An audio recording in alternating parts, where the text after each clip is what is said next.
Well, I tell you what, it has been one long weekend. Thank you for your patience. Sometimes other things do have higher priority than football. Some of you may not believe that, but it's true. But anyway, coming to you on a Sunday after Oklahoma and Baylor combined for 99 points. Can you believe that?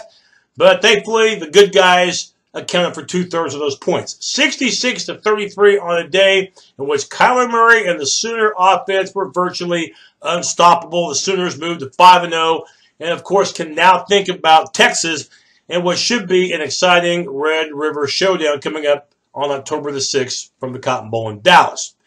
Talking about the game itself, of course, the big talk before the game and during the game was Kyler Murray. Of course, prior to the game, because we found out Saturday that he wasn't going to start. And that's what happens when you don't have that alarm clock set properly and you're late for practice, which is what happened to Kyler Friday, as you know. And therefore, Lincoln Riley, he doesn't let things slide. And therefore, Kyler had to miss the first possession, had to give way to Austin Kendall. But, of course, bigger talk for Kyler was during the game and how he performed, and it was Super Heisman Trophy-like with, 6 touchdowns through the air, 1 on the ground. That's right. Kyler Murray was accountable for 7 of Oklahoma's 9 touchdowns. Spectacular any way you break it down. The Baylor defense really stood no chance at all on Saturday as the Sooners scored early. They scored often. And, to me, more importantly, they scored when Baylor was trying to make a bit of a charge in the third quarter. The Sooners had answers. So that part was extremely encouraging. And to me, to tell you the truth, to me, the 2 most memorable plays by Kyler Murray, were runs, An example was in the second quarter when Murray got sacked and it set up 2nd and 20. Well, Kyler responded with a 22-yard run. It's true, you cannot coach speed. I'm going to emphasize that again. You can't coach speed. And, Kyler Murray definitely has it, and it got the Sooners out of the pickle. In another situation, third quarter with Baylor again trying to get back into the game.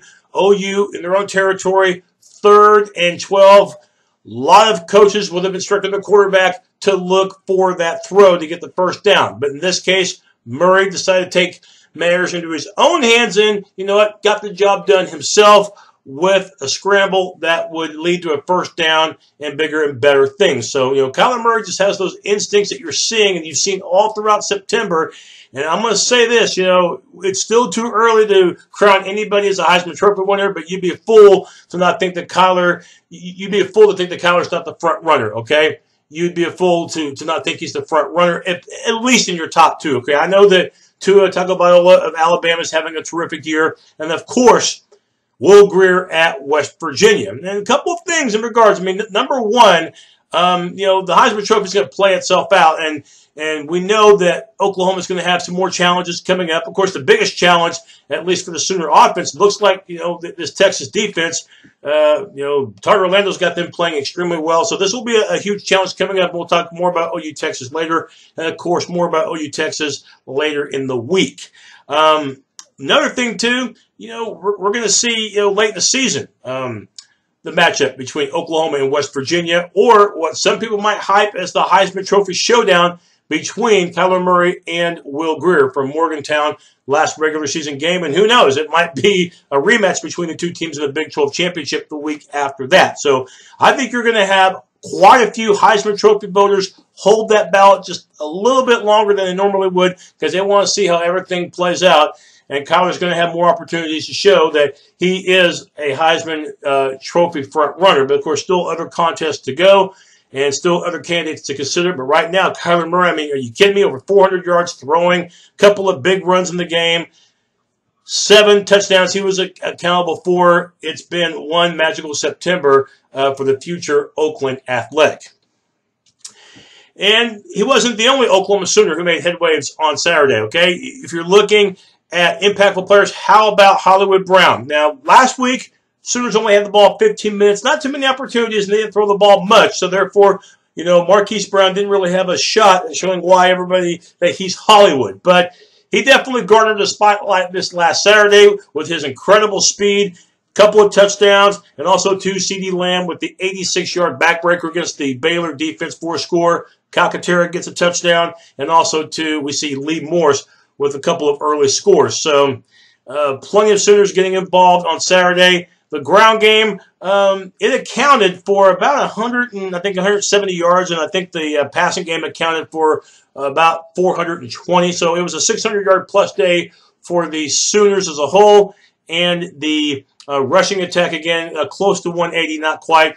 And believe it or not, the guy that had the biggest game was Kennedy Brooks, the freshman, with a little over 100 yards rushing. Now, Trey Sermon, rushing-wise wasn't good for him. But remember, he did have a reception for over 50 yards.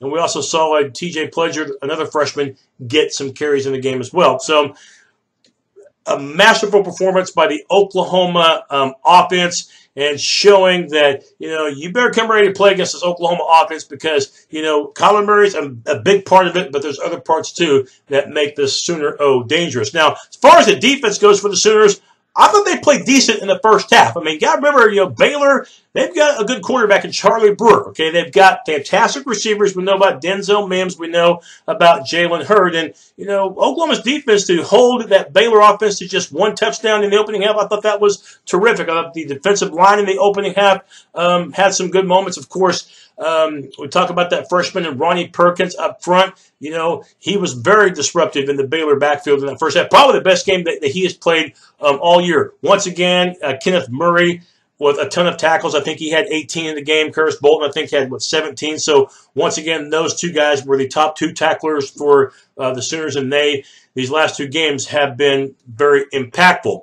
And, by the way, in this game, you notice that we saw a couple of Sooner defensive players that we haven't seen in quite a while. Yeah, Robert Barnes at the safety position. Hadn't seen him since Florida Atlantic. And Caleb Kelly, the linebacker who got beat out by Curtis Bolton for that linebacking position job, well, we saw him play too. So it was good to see those two guys back. So while I thought the first half for Oklahoma's defense was decent, I thought the third quarter was pathetic. I mean, Baylor had back-to-back long touchdown drives, just not much resistance at all that Oklahoma showed. This was one of those things where, Brewer had too much time to throw. Charlie Brewer ended up with 400 yards passing. Baylor ended up with, I think, 36, 37 first downs.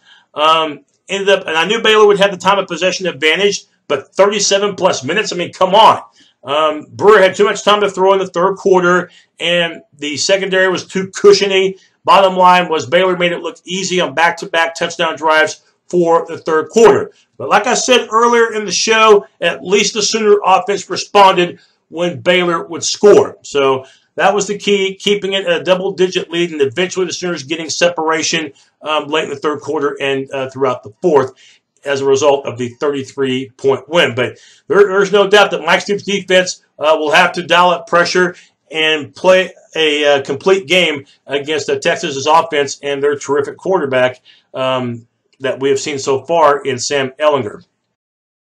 And the other thing to bring up from the Oklahoma-Baylor game, yes, Sooners did a good job in taking care of the ball, but, man, too many penalties in last Saturday's game. I mean, holding calls and especially personal fouls, Sooners got to get that cleaned up in time for the Red River Showdown this Saturday.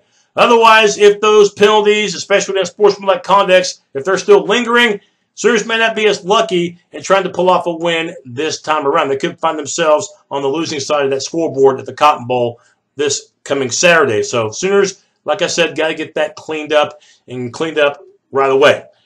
But Oklahoma, well, this past Saturday, they do take care of business, and they will take on a Texas team that's now won 4 games in a row, a team that's looked better since that opening loss to the Maryland Terrapins. And against Kansas State, we saw Texas get scores from all 3 phases in that opening half. An offensive touchdown, the defense got a safety, and the punt return team for Texas got a touchdown. So they made it count the first half and made it hold up.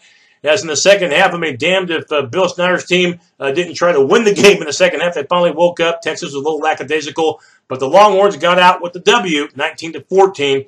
And we have seen Texas teams these past 5 years be less talented than the one team that they have right now. And the scary thing is Texas has won 2 of the past 5. And even in those 3 wins that Oklahoma came away, each of those games, Texas pushed Oklahoma to the limit. It hadn't been easy for the Sooners, even though they've been huge favorites in all those games. The Sooners' 3 wins they've really had to earn against Texas. And again, this is the most talented team that we've seen from Austin in quite a while.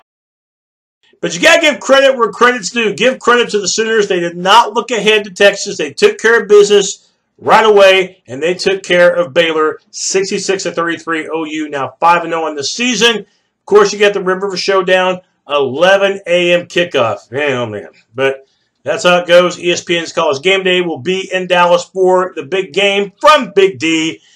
Should be a lot of fun. My weekly matchup show coming up later this week as we'll break down in further detail the Sooners and the Longhorns.